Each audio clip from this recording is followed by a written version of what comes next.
Laurie Huston's News for the Heart is dedicated to helping you give a voice to your own soul. Our hearts have the power to free us from pain and the struggles that keep us from awakening to our true essence. Join Laurie now as we delve into our heart and soul to find the path that will open us to the possibilities and lead us to the life we love to live. And good afternoon. This is News for the Heart. Well, it's the last Tuesday in January of 2024.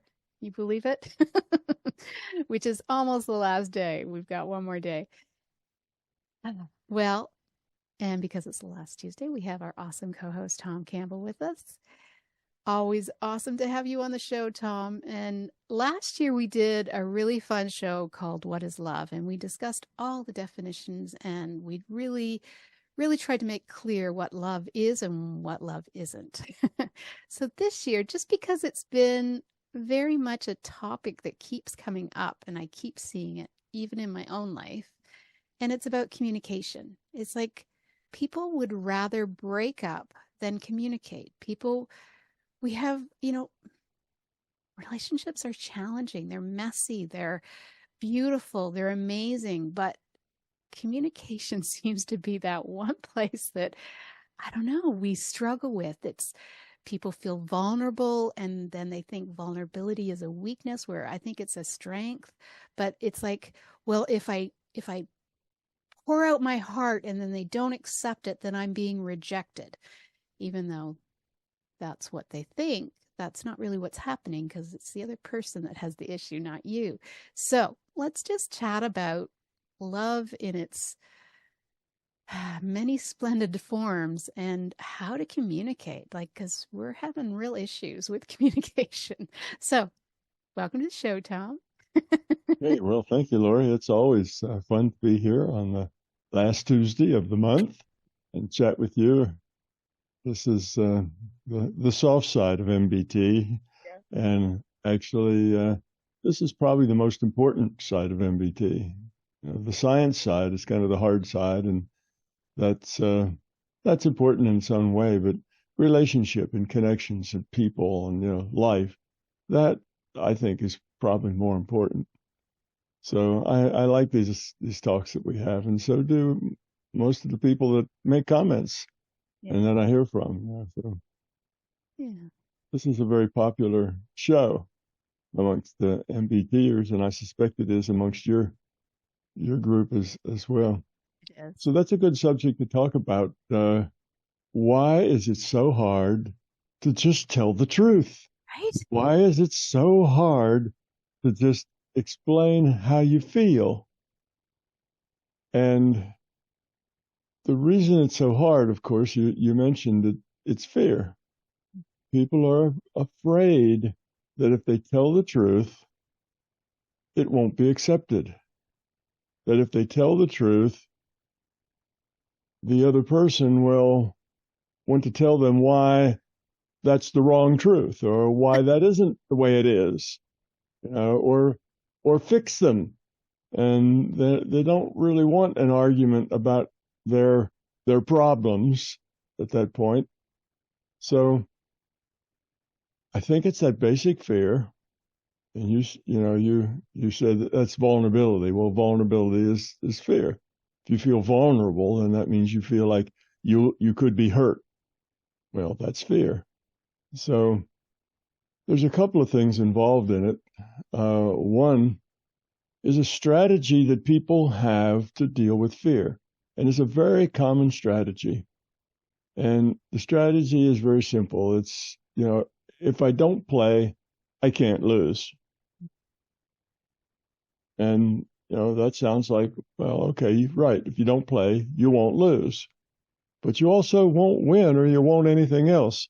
And in the long run, if you don't play, you'll always lose, because that's the game here of life. You have to play. If you don't play, you lose. So that strategy is a failed strategy, but people use it anyway. They don't want to go someplace that they think might hurt, or might end up being negative, or might end up going someplace that makes the relationship even worse. So that's one thing. That strategy is used, all the time. I don't want to socialize because I'm afraid that, if I do, I'll run into people I won't like, or people won't like me, or, I won't have any fun. So you make up reasons why you don't want to go to the party. You don't want to have people over, you just want to sit in your little hidey hole and kind of not interact that much with people, because people are difficult and people have problems and people are not always nice and warm and cuddly. And I'd rather just avoid all that. So, I can't lose if I don't play. So I'm just not going to play. And then I won't lose anything. I won't gain anything either, but I won't lose anything. So that's the attitude. Very lonely, though. It's very lonely. And what it is you do lose, that's being here, interacting with people, is where all of our growth comes from. If you withdraw from that, you don't grow either. And it's more likely you will tend to sink into self-referential, thinking, which means it's all about you, kind of fall into being self-centered. That will grow more because everything's about you, because you don't interact outside, with others so much. So you do lose. You stop growing. And when you stop going forward with your growth, you have a tendency to go backward with your growth, which is the thing that most people don't really understand. If you're not actively going forward, you're probably slip sliding away, going backwards. So you have to be active. You have to be engaged. You have to be connected. You have to be a part of what's happening. Otherwise, you start slip sliding away. But people are afraid that if they just told the truth, it would create a problem. That the truth is more than that other person wants to hear. And that's because they themselves are probably a bit self-centered. Almost everybody in our culture is a bit self-centered, so that's not like calling names. That's pretty much saying that's the boat we're all in. People are self-centered. It's about them. And they believe that, of course, other people are just like them, which means they think other people are self-centered too, and it's about them. Well, if you get two people that are self-centered, then telling the truth is not such an attractive thing. Because telling the truth, you're really spilling out something that's private about you. And if the other person is self-centered, what good's that going to do? They're going to criticize you or tell you how it is you need to do it better, or that you shouldn't feel that way, and those feelings are silly, or some other kind of thing, because in their mind, it's all about them, and they want you to be the way that would make them feel better. So they don't feel that the other person is really going to listen or care or empathize or understand, or even just allow them to feel that way and say, okay, those are your feelings. I'm not going to criticize them. I'm not going to say why you shouldn't have them or what's wrong with them or anything, but just accept it and say, all right, you feel that way. Thank you, for letting me know, because now maybe I'll act different or be different because I know you feel that way. Well, that's somebody who's not so self-centered. That's somebody who is interested in that other person, not just themselves. So when you have a lot of people who are generally self-centered, you'll have a lot of people who generally don't want to share, don't want to open themselves up, because they feel that they likely will just be criticized or be told how to fix themselves, not just appreciated that this is how they feel and understood as a human being, that we allow other people to be who they are, rather than, we're all teachers and we all teach everybody else how everybody else should be. If you say, oh, really, I feel so sad because such and such and such, And I say, well, you shouldn't feel sad because of that.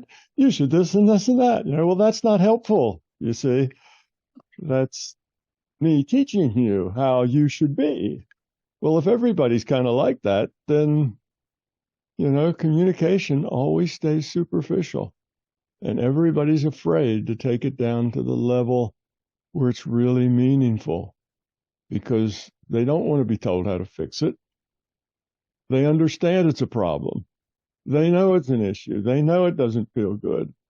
And if they could just fix it by, oh, I see, I should do that, and then that would fix it. Well, they would have fixed it a long time ago. This is something they're struggling with because of some deep issues and things that they have, and that the other person's not going to appreciate that, or let them have that, or let it be, or just understand it, or deal with it. The other person's going to try to fix it, or tell them that it's not really like that at all, and it's just not helpful. So the reason we have so much trouble communicating is because we're so self-centered, all of us.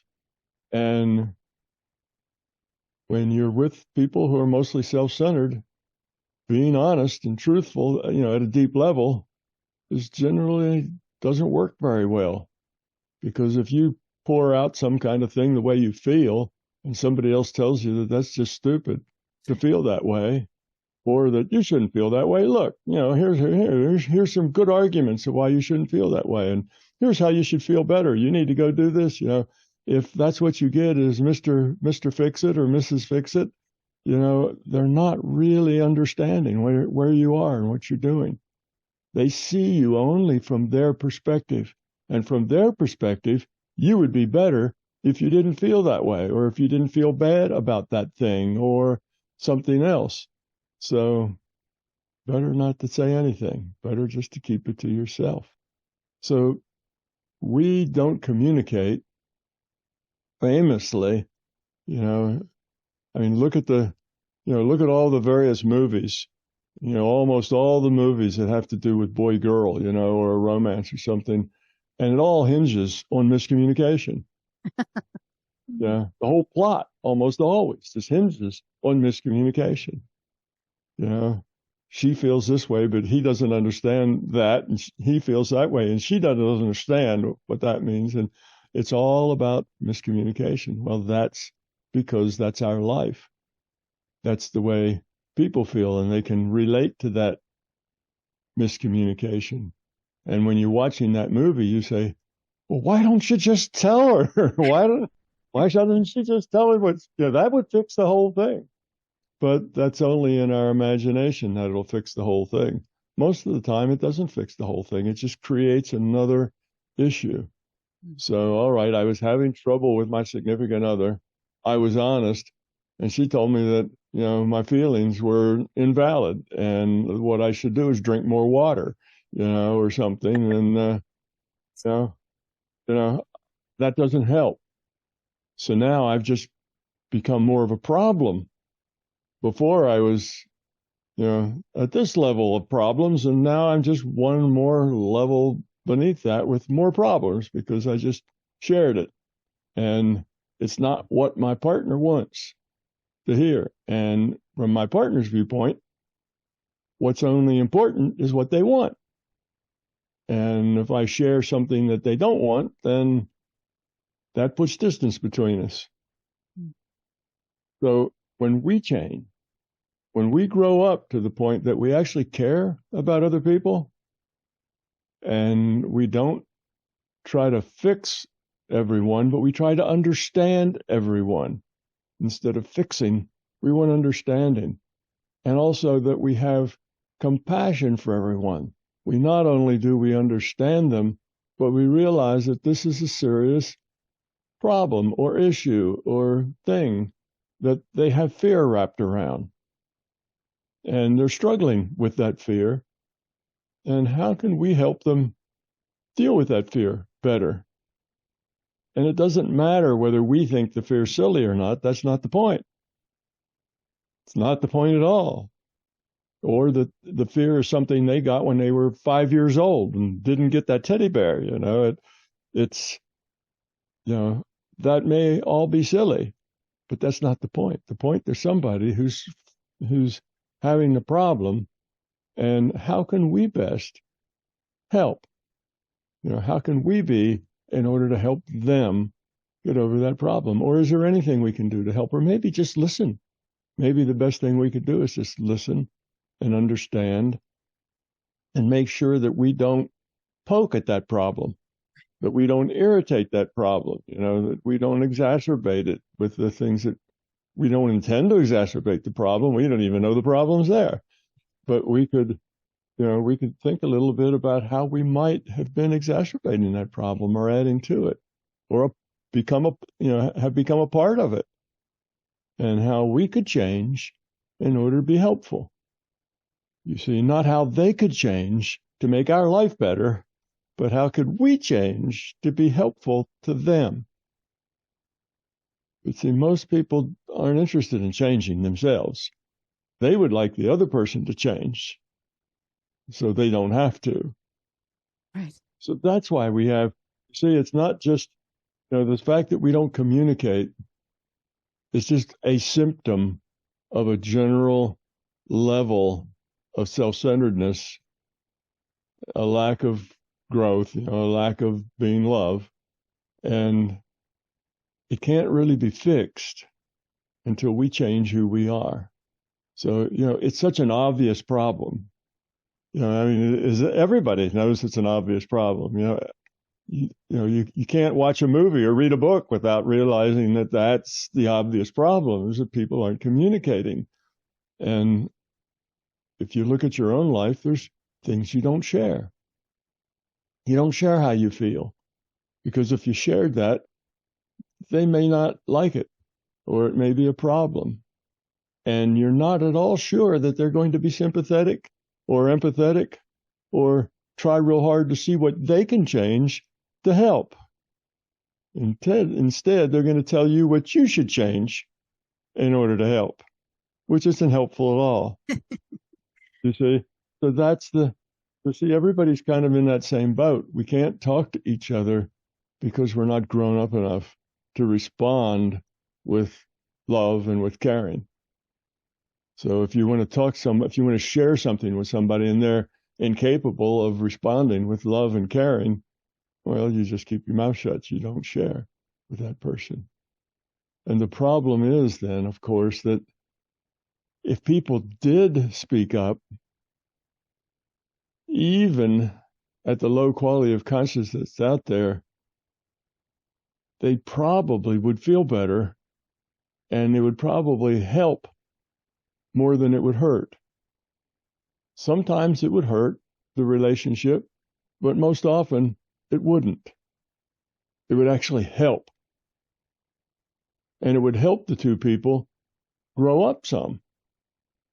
All right, Joe just told me that he's got this fear that, if he told the truth, that you wouldn't like him. So he doesn't tell you that truth. He keeps that secret. But that makes him act in ways that you don't like. You see? And you don't know why he acts like that, but it's just a little annoying to you that he acts that way. So that's a negative. Or he definitely now doesn't want to share that with you because it's a negative. And if he starts to talk about it, you're going to immediately start to complain. And you're going to want to tell him to get over it, fix it. Well, he doesn't know how to fix it or get over it. It's just the way he is. And he may not even know why he's like that, because he didn't remember he didn't get the teddy bear when he was 6 years old. He may not know why he's like that. So if he doesn't know, how are you going to help? It's better just to keep quiet and not say anything and, struggle on the way we're struggling on, than to get into some kind of worse situation where now we're kind of at odds with each other. Right. So that's why we're not grown up enough as a culture, as a people. We're not grown up enough to make people feel safe to be honest with us. That's the thing. So now Laurie, you probably find that all kinds of people confide in you. You know, people are all the time telling you, their deepest secrets, their fears, their problems, and that. And matter of fact, you're like a magnet for that. You meet people, and within 10 minutes, they're dumping all of their all of their things. And that's Grocery line. yeah, even standing in the grocery line, right? So you would be like that because you put off that sense that you would have empathy, you would care. You're not going to be critical. You're not going to tell them that they need to grow up or change or do anything. You're just going to give them some empathy and maybe even probably even sympathy along with the empathy. And you're going to try to say something nice, to make them feel better. So they get that. So they tell you what they're not going to tell their husband. They're not going to tell their wife. They're not going to tell their friends, but they'll tell you because you don't judge. You just listen, you see. So you're a magnet for people. And you say, well, a lot of people tell me all kinds of things. Yes, but they can't tell the person that needs to know it, the person that needs to understand it. Mm. But when they run into somebody who is not judgmental, the stuff just pours out. They want to tell somebody. Yeah, you see, I'm like that too. People will go up and talk with me, and in 4 or 5 minutes, they're telling me things that they never mentioned to anybody else because as they say things, I don't judge them.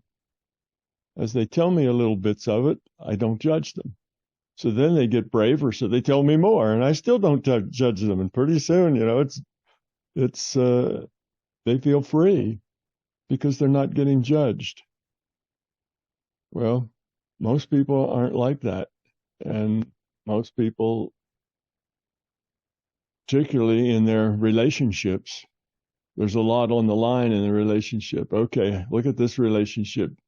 You and your significant other, you get along, you like each other, you enjoy each other's company, and you don't want to lose that. It's real, it's important, it's significant. You don't want to go backwards in the relationship. You only want to go forwards.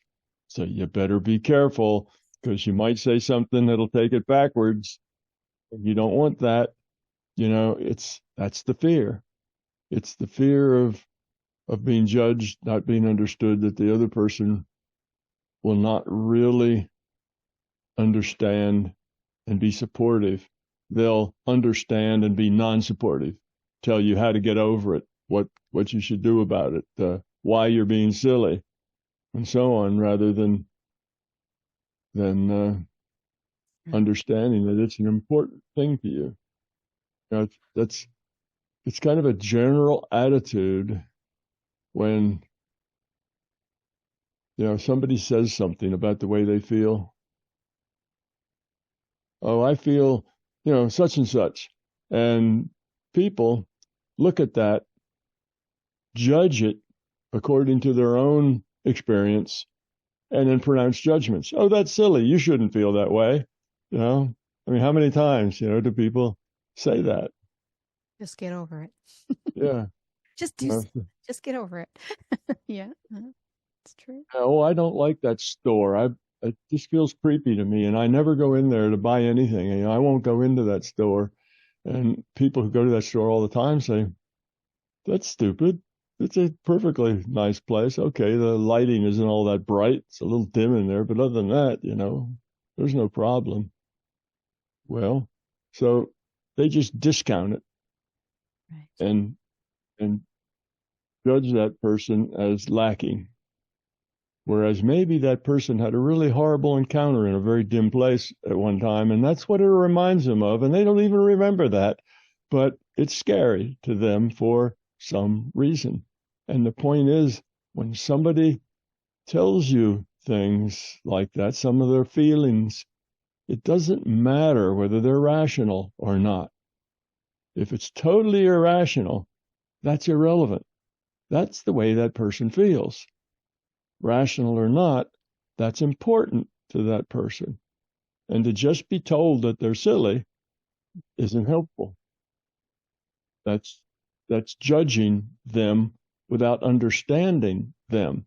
If you knew that when they were 5 years old, they were in a dim place and somebody grabbed them, or something happened, or their big brother jumped out from behind the refrigerator and scared them half to death. And even though it was just a joke, they remember that terror and they associate it with dim lighting.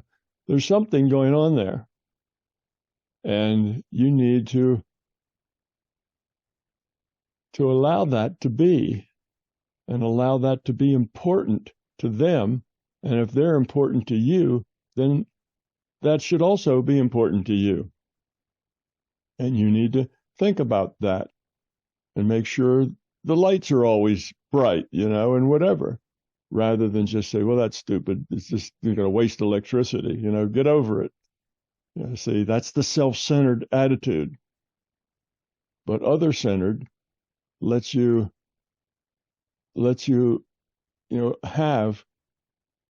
accept other people's things that don't make sense to you. Let them not make sense to you. Everybody doesn't have to make sense to you. But it's okay. They are just however they are. Here's somebody who's afraid to, maybe wear a certain color. Well, that's silly. You mean you can't wear blue? That's absurd. Get over it. Self-centered attitude. Oh, really? Blue? What kind of blue? What shades of blue? And what do you feel like when you see blue? And do you know where that came from? And that kind of thing, where you take them seriously and accept that that's just the way they are, and that's okay. You can still have a wonderful relationship with somebody who's afraid of blue. It's not like that makes them a defective person. Just they have this trait. And give that trait your respect, not your scorn. See, that's the difference between other-centered and self-centered.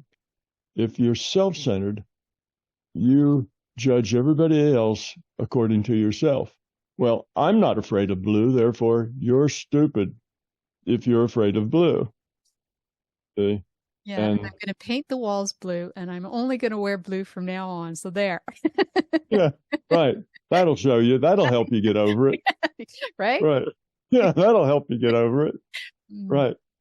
So you see, that's why everybody can't communicate, because they're afraid to communicate, because they're afraid that it'll turn out badly, because the times they've tried to communicate, more often than not, it comes out badly. It comes off badly.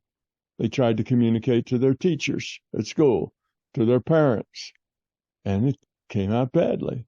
They were just told to suck it up, don't be silly, go do what I want you to do. They were basically brushed aside and told to don't feel that way. Well, if you feel that way, you feel that way. Being told to skip it and don't, it's just not helpful. So that's why they have in their life, probably mostly as youngsters, mostly with their parents, been, they found out that if they're honest and they tell people about how they feel in certain ways, they'll just get, scoffed at, they'll get put down, they'll be told it's silly, or somebody will tell them what it is they need to do to fix that problem. But nobody really just sits down with them and says, tell me about it. How do you feel? How is that? And oh, I'm sorry, I got a blue thing here. I'll take that blue tie off. I'll put it in my pocket because I don't want to, trigger this thing that you have. Rather than get over it, I got a blue tie on, and that's all right. There's nothing wrong with blue ties. So, you just need to grow up and get over that. You see, it's that attitude of not caring about other people, being too self-centered to really, have empathy for somebody and to let somebody be however they are. That's the problem. Now, the other problem, and of course, you mentioned that men particularly have this problem of not being very forthwith with their feelings. Well, that's because men are taught as boys from a very early age to, suck it up, cupcake. Boys don't cry. Your feelings are not important.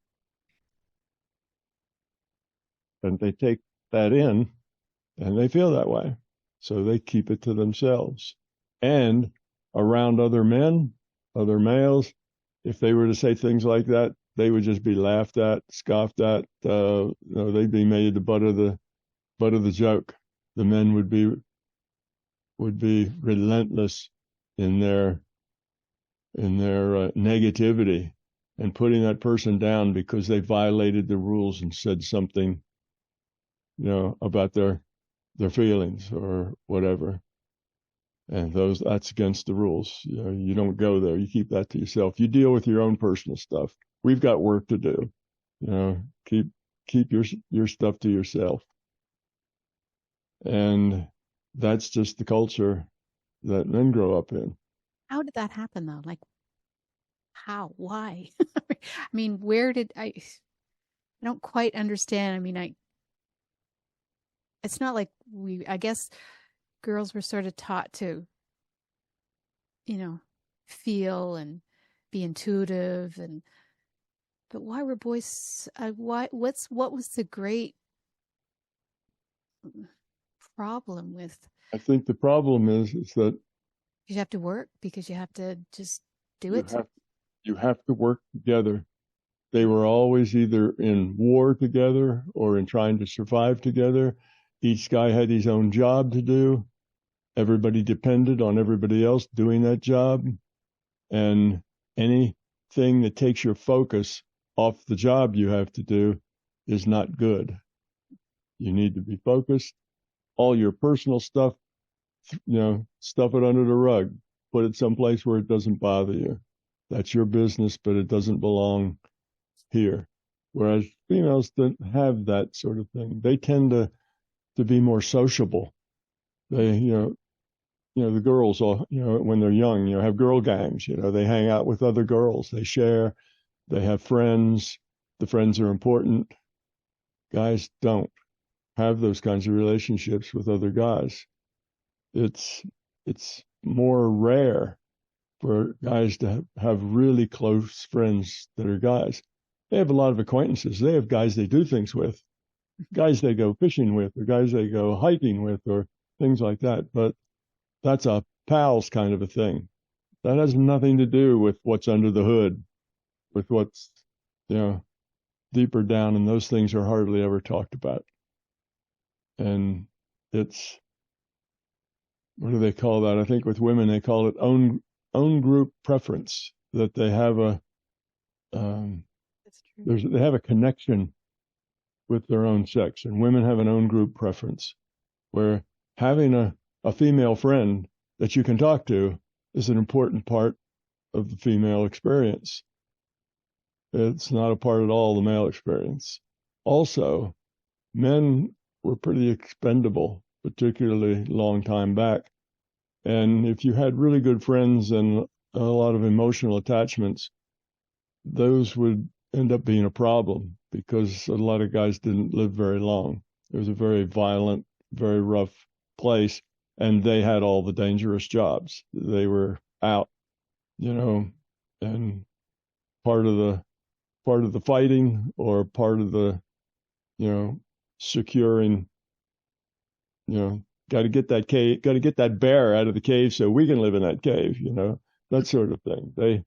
They had those kinds of tasks to do, so they didn't live as long.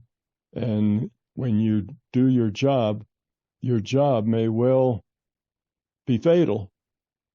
And you may know that, and everybody else may know that, but you do your job anyway. You have to have that kind of an attitude. And that attitude is one of very tight focus and not dealing in the emotional world. You have to it's just the hard world of fact is what you deal in.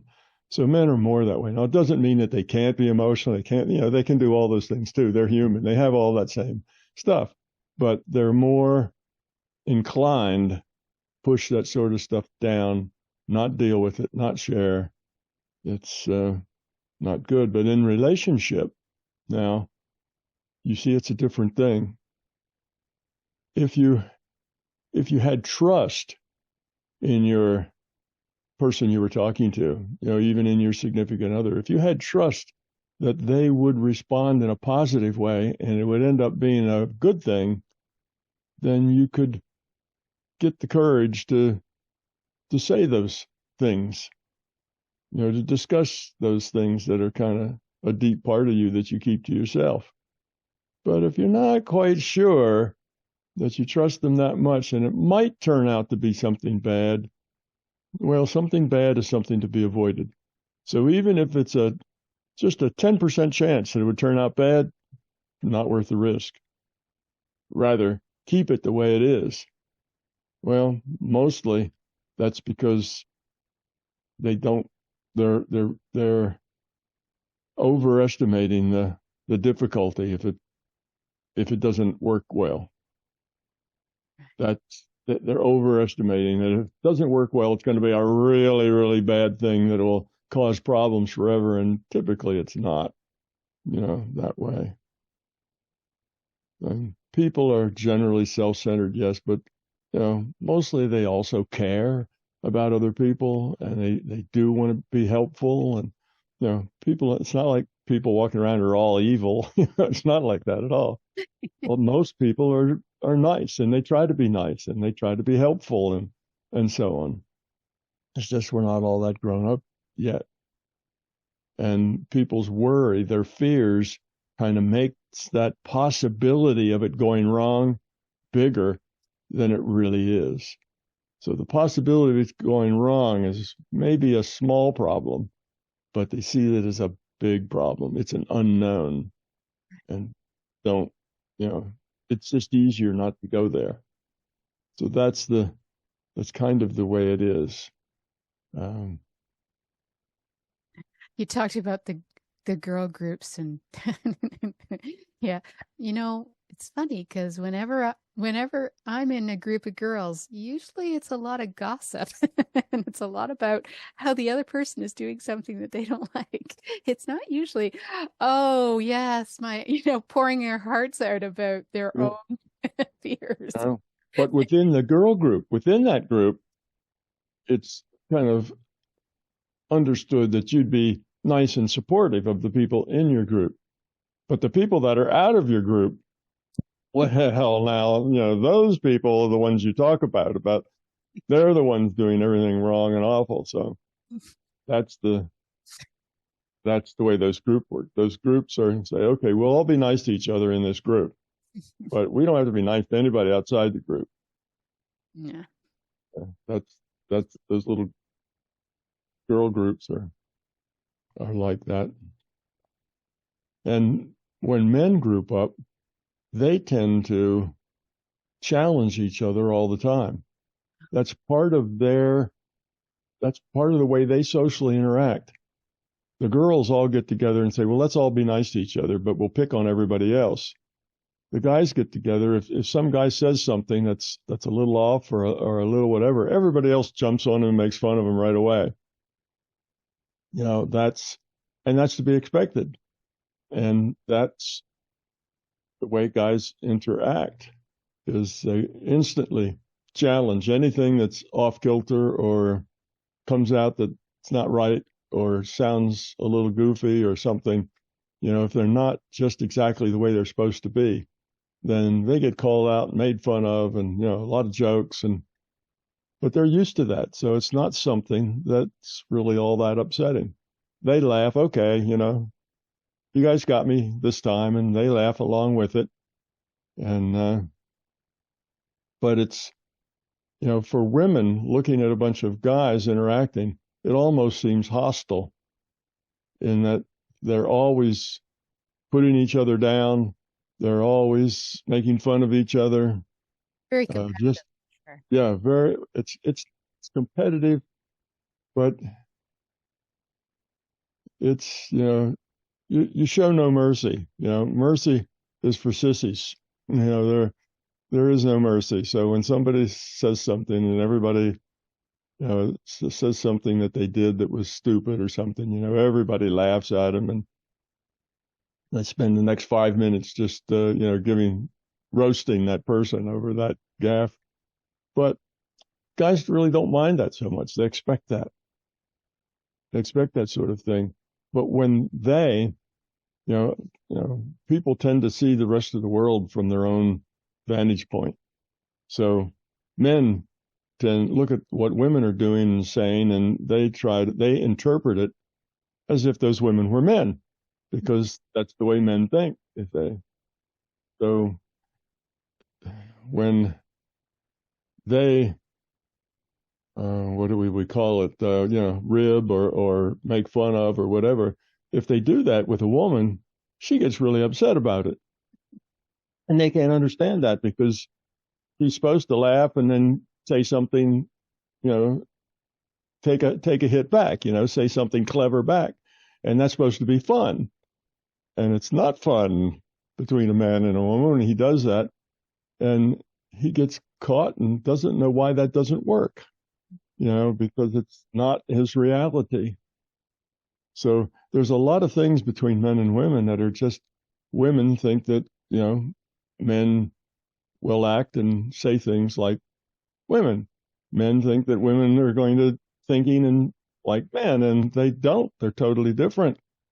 And that creates a lot of the problems, where men will make very light of something or whatever that's very serious to a woman, and she gets upset. Well, making light of something is just what guys do. If somebody else says something, you turn it into a joke, and mostly the jokes are put down jokes between men, and the men enjoy that in their own way. That's just what the society of men are like. But you try a put down joke on a lady, and you just thrown gasoline on a fire, and that doesn't work.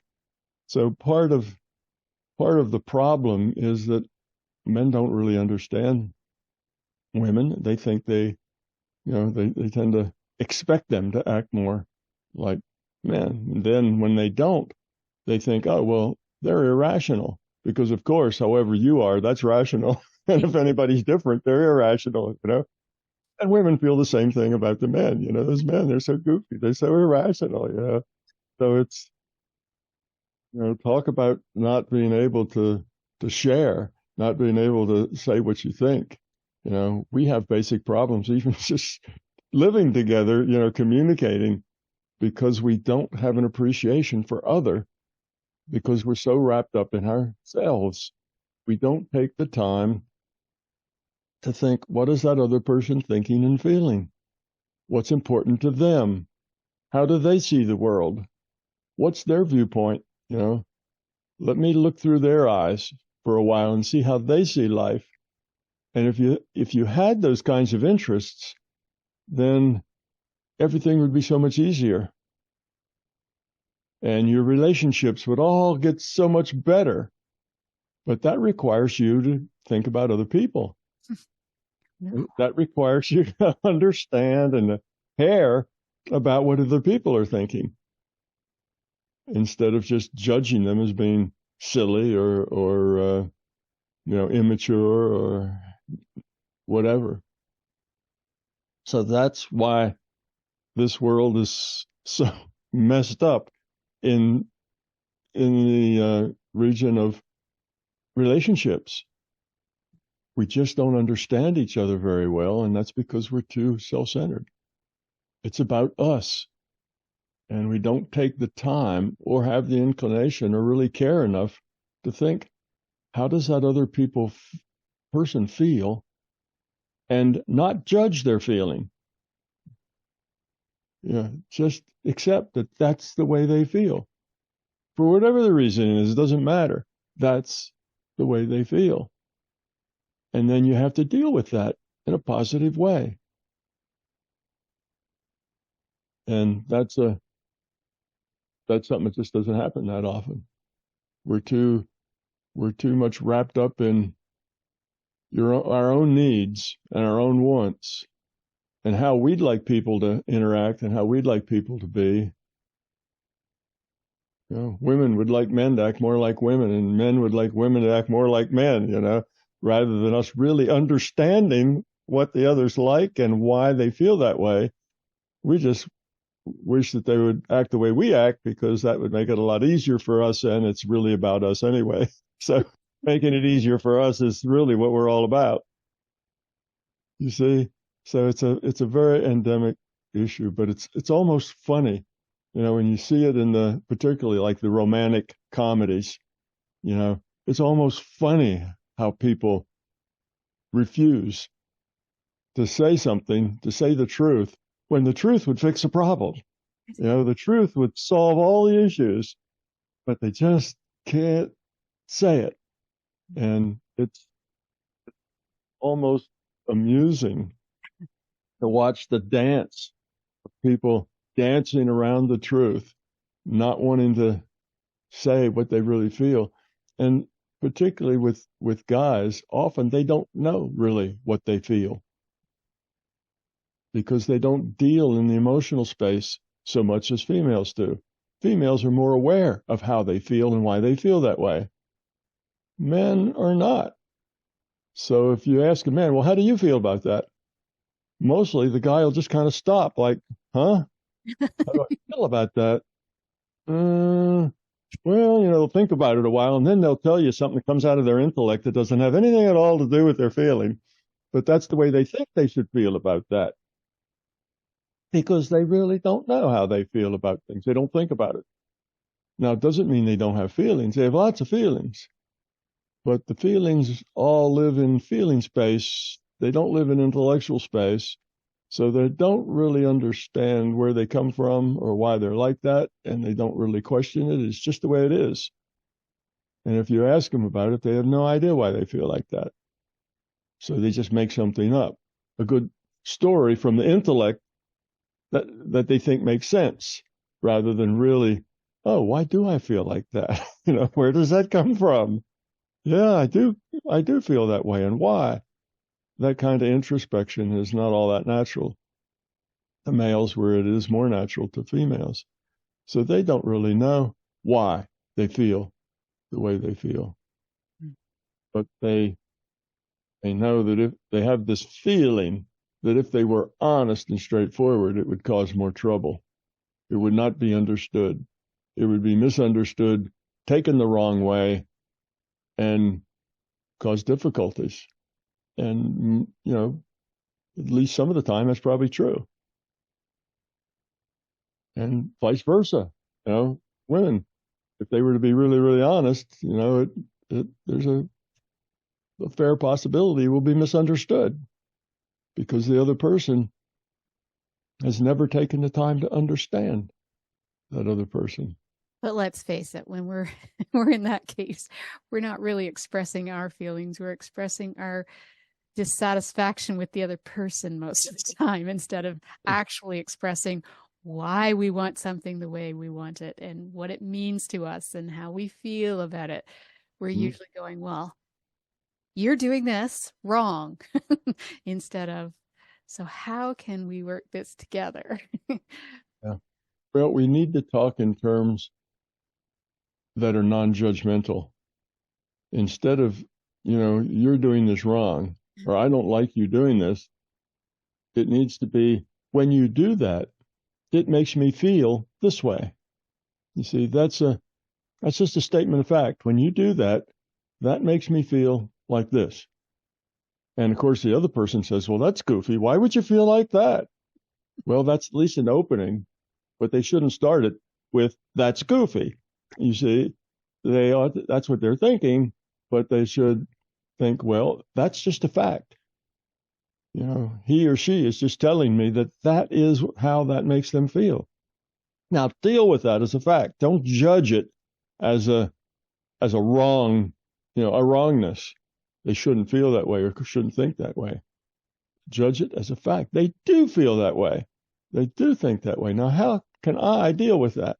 Right. See, that's the difference. So you don't start out, you're doing something wrong. You say, when you do this, I feel this way about it. That makes me feel small, or that makes me feel unappreciated, or that makes me feel whatever it does. And if they start to judge that feeling, you just say, I don't know, where it comes from.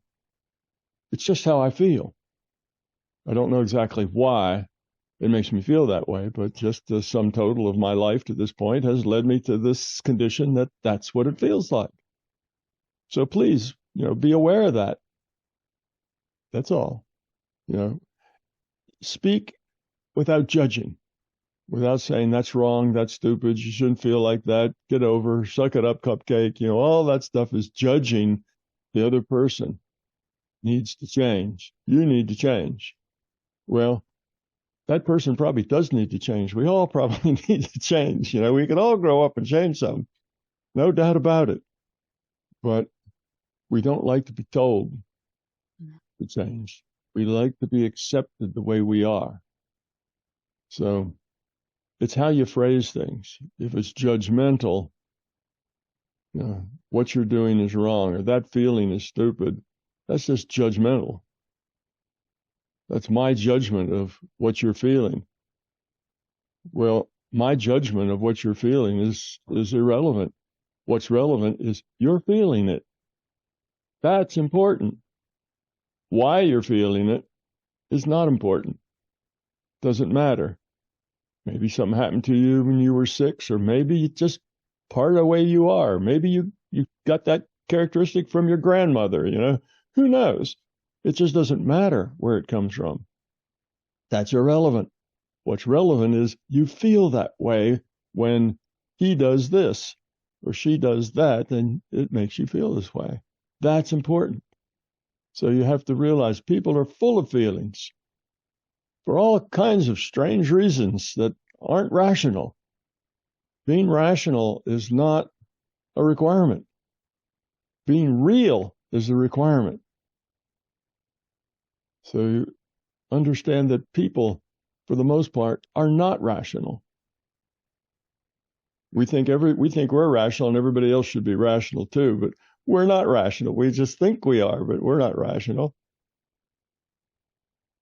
And that is how we judge other people, whether we think, well, that's irrational, therefore it's wrong and you need to fix it. But that's just, again, self-centered. So that's the key. Caring about other people enough, letting other people be just as irrational as they need to be to be who they are. We're all full of irrational stuff. Humans are just very irrational beings. We don't do things because we think that that's the rational thing to do. We do whatever we feel like doing, and then we explain it as being rational. We make up a story that makes it sound rational. But mostly, we do things because we feel that it's the thing to do. We work out of our feelings, not out of our intellect, as far as what makes most of our choices. We choose out of feelings. But then when somebody says, well, why did you do that? Well, you'll think up some way to justify it. But the justification's mostly just BS.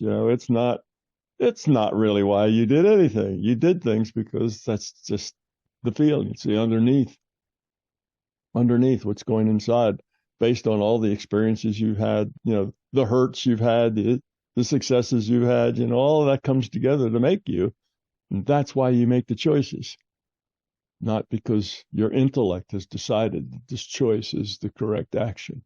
That's just our pretense. We can make up stories on the spot really, really well, but they're almost never the truth. And we see them as true, but they're not true. Because to say, well, I did that just because that's what I feel like, that's what I felt, that seems weak. And, that's not somebody that doesn't sound very adult. Children do that. We have to pretend to be more sophisticated and rational. So that's another problem, our need to pretend to be rational when we really aren't. And that's true for men just as well as women. Men and women are equally irrational.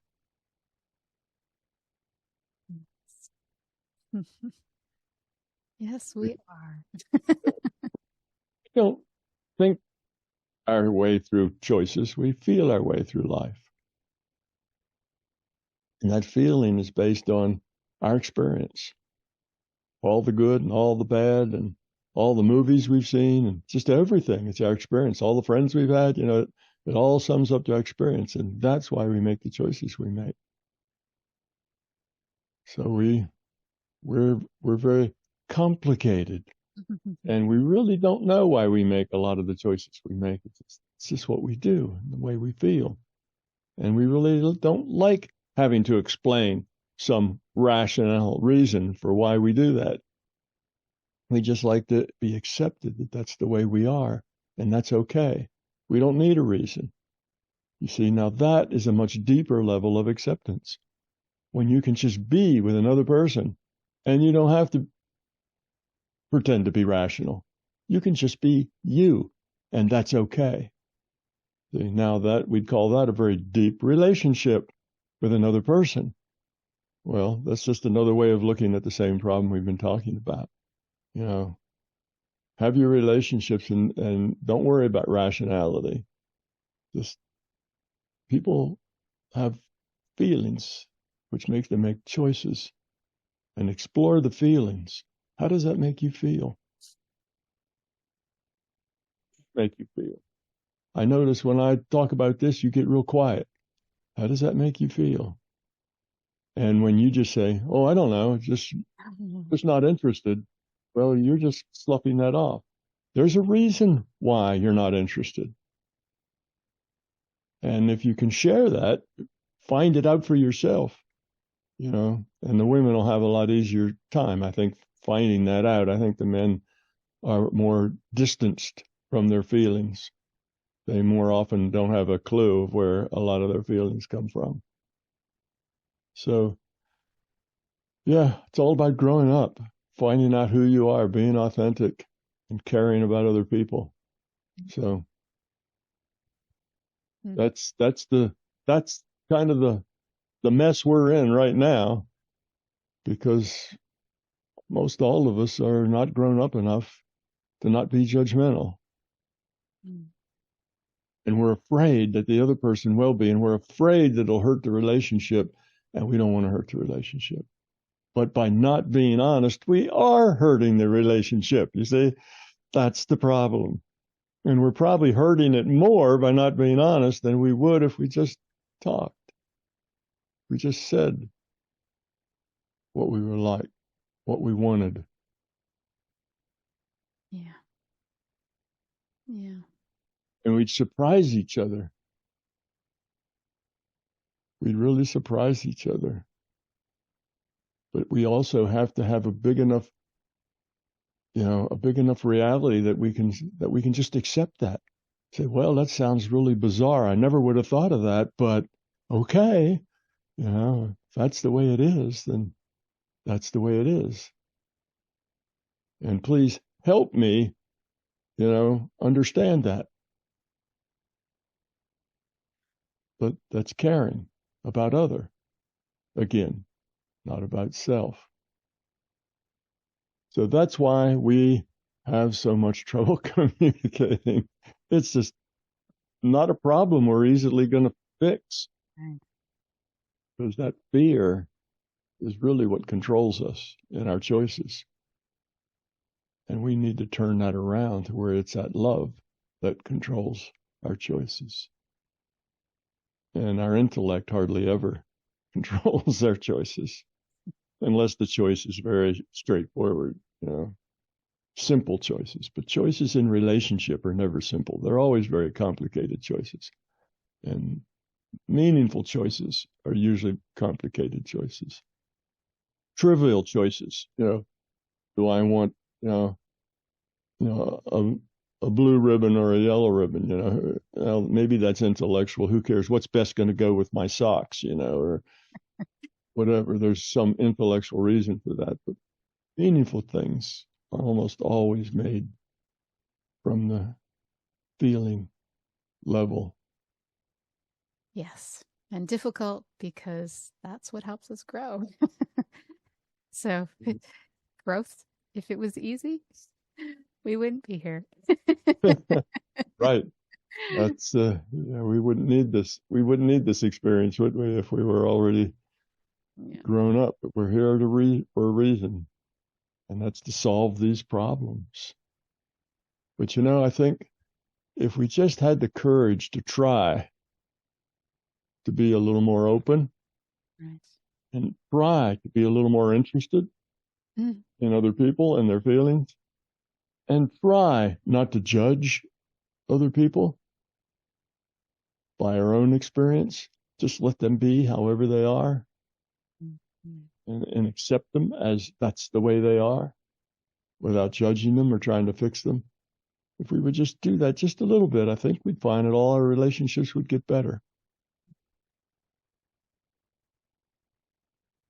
All right. Well, this has been a packed hour of truth and very good understanding of the human quandaries that we go through as we're trying to grow on this planet and expand through love.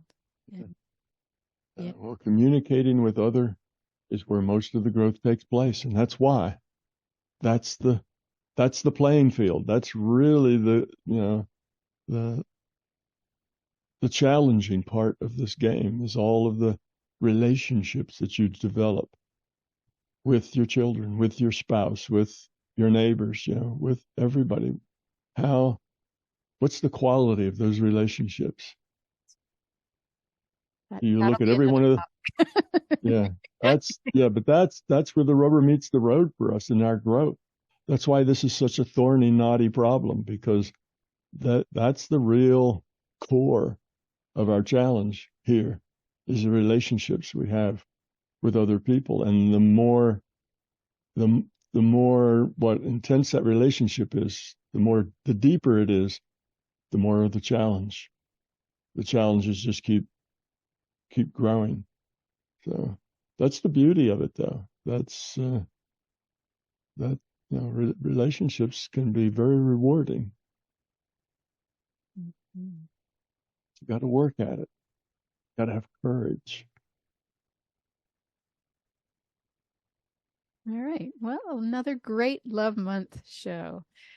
You've been listening to News of the Heart. We've been getting to the heart of what matters with Tom Campbell and love communication. Something like that. All right. We'll be back next month. Thanks, Tom, as always. You're welcome, Laurie.